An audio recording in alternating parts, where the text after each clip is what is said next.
Good morning students. आज मैं आप लोगों को हिंदी व्याकरण का दूसरा पाठ पढ़ाने जा रहा हूँ। पाठ का नाम है वर्ण विचार। पाठ का नाम है वर्ण विचार। तो मेरे प्यारे बच्चों, वर्ण विचार होता क्या है? तो वर्ण विचार भाषा की सबसे छोटी इकाई जिसके टुकड़े नहीं किए जा सकते हैं उसे हम वर्ण कहते हैं। अर्थात वह अक्षर जिसका खंड या टुकड़ा नहीं किया जा सकता है उसे हम वर्ण विचार कहते हैं। जैसे एक शब्द लेते हैं उदाहरण के लिए गुलाब। अब गुलाब को वर्ण विच्छेद अगर हम करते हैं तो ये हो जाता है ग, इसमें हलंत का चिन्ह प्लस, अब ग में जो है मात्रा लगा है ऊ का, तो ये कौन सा ऊ है? हर्षु है कि दीर्घी है?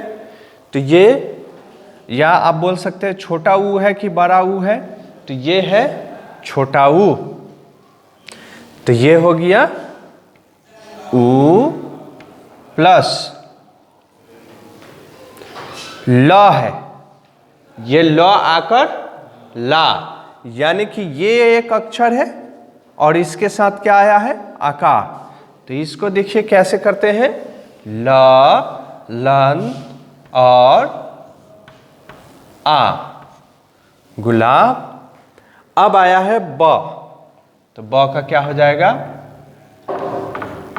ब। तो ये टुकड़ा कर हम गुलाब को लिख सकते हैं इस ढंग से।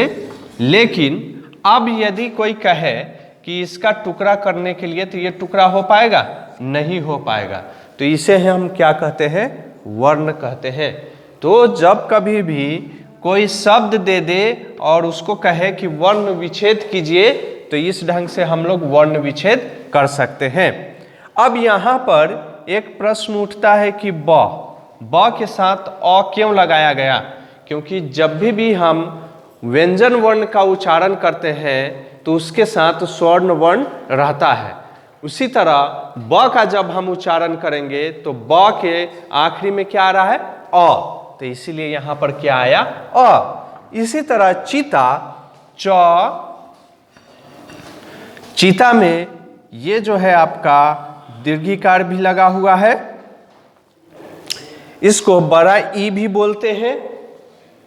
तो चीता दो शब्द से, दो अक्षर से बना है।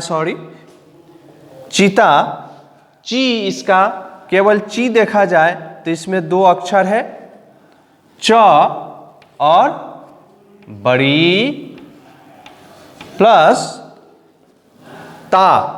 ये ता में भी है दो अक्षर, जैसे देखिए त और आकर आ।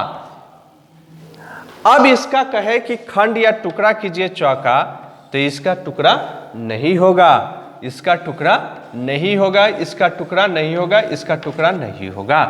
तो इस ढंग से चीता का वर्ण विच्छेद हो गया च, ई, त, आ। अब इसका खंड या टुकड़ा नहीं हो सकता, तो जो वर्ण का खंड या टुकड़ा नहीं हो उसे हम क्या कहते हैं? वर्ण कहते हैं। मेरे प्यारे बच्चों, ये समझ में आया है? अब आते हैं स्वर। स्वरों की संख्या 11 है। स्वर्ण वर्ण में क्या क्या आता है? तो स्वर वर्ण में आता है अ, आ, ई, उ, री, ए, ओ, औ। ये 11 क्या है? स्वर वर्ण है। ये स्वर वर्ण की संख्या कितना हो गया? 11। अब इसमें दो अक्षर जो है अंग अह। अब प्रश्न आता है कि अंग अह क्या है और ये अंग अह स्वर है या नहीं है? तो अंग अह स्वर नहीं है, ये स्वर वर्ण नहीं है।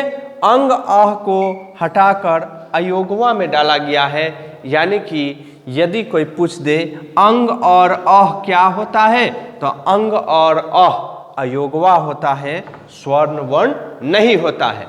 अब मेरे प्यारे बच्चों, आप लोगों को बताने जा रहा हूं व्यंजन। व्यंजन जो होता है उसमें क वर्ग से लेकर च, ट, त, प और यर अलावा ये सब क्या है, व्यंजन वर्ण है। क वर्ग क, ख, ग, घ, अंग।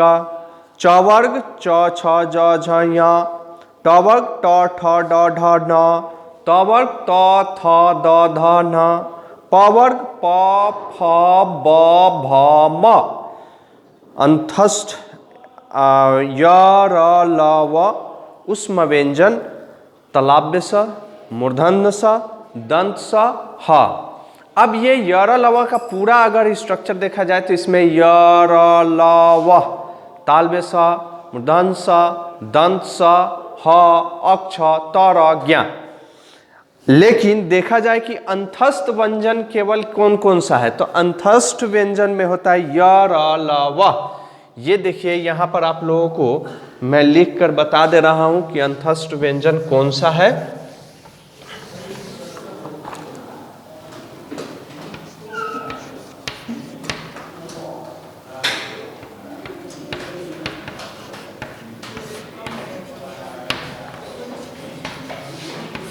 अंतस्थ व्यंजन हो गया य, र, ल, व। ये जो है चार, 1, 2, 3, 4 अंतस्थ व्यंजन। उसी तरह उष्म व्यंजन, उसमें है आपका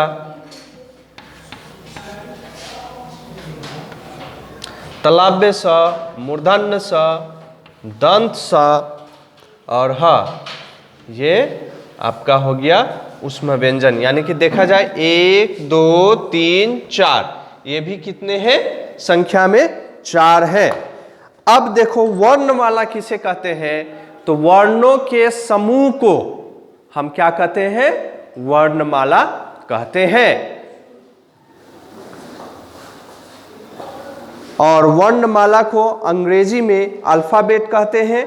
जिस तरह अंग्रेजी में यानी कि इंग्लिश में अल्फाबेट है A to Z 26 है, उसी तरह हिंदी में 44 वर्ण होते हैं। अन्य वर्ण भी है इस 44 के अलावा, अंग अह जिसको हम अयोगवा कहते हैं। अर और अड्डब को भी व्यंजन माना गया है, लेकिन अर और अड्डा से कोई शब्द का निर्माण नहीं होता है, ये शब्द के बीच में रहते हैं हमेशा, जैसे सड़क, पढ़ाई आदि। अब आते हैं वर्ण के भेद। मेरे प्यारे बच्चों, वर्ण के 2 भेद होते हैं और वो होते हैं स्वर और व्यंजन। ये हुआ आपका वर्ण, इसका भेद 2 है। पहला है स्वर और दूसरा है व्यंजन। स्वर जिसके बारे में मैंने आप लोगों को बताया कि 11 है यह संख्या में, 1, 2, 3, 4, 5, 6, 7, 8, 9, 10, 11। उसी तरह व्यंजन है और व्यंजन की संख्या 33 है, तो 11 और 33 मिला ले तो हम कितना हो जाएगा, 44 हो जाएगा। 44 के अलावा भी है जो कि अंग अह अयोगवा वर्ण हुआ, अरा अड्डा हिंदी के अपने वर्ण, इसके अलावा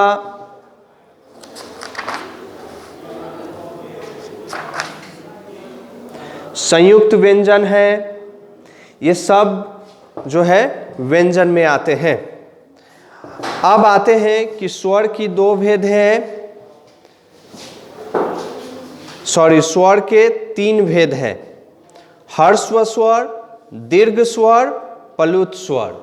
अब बात आती है कि ह्रस्व स्वर कौन से हैं और ह्रस्व स्वर का मतलब क्या होता है। तो जिन स्वरों के उच्चारण में सबसे कम समय लगता है वे ह्रस्व स्वर कहलाते हैं। इसका भी 3 प्रकार है, 3 प्रकार है। ह्रस्व स्वर यानी कि उनके उच्चारण में बहुत ही कम समय लगता है, उसे हम ह्रस्व स्वर कहते हैं। और ये संख्या में 4 है, अ, ई, उ, री। उसी तरह दीर्घ स्वर के उच्चारण में ह्रस्व स्वर से ज्यादा समय लगता है, यानी कि ह्रस्व स्वर से 2 गुना समय लगता है। और ये है आ, बड़ी, बड़ा ऊ, ए, ओ, औ।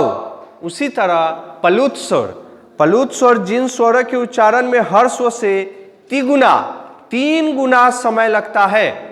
हर्स्व स्वर से उच्चारण, अगर हर्स्व स्वर का जो उच्चारण करेंगे और प्लुत स्वर का उच्चारण करेंगे, तो जब प्लुत स्वर का उच्चारण करेंगे उसमें 3 गुना समय लगता है।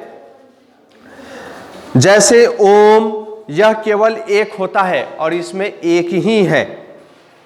मेरे प्यारे बच्चों, आज इतना ही रहने देते हैं। इसके आगे स्वरों की मात्राएं अगले क्लास में आप लोगों को बताया जाएगा। Thank you.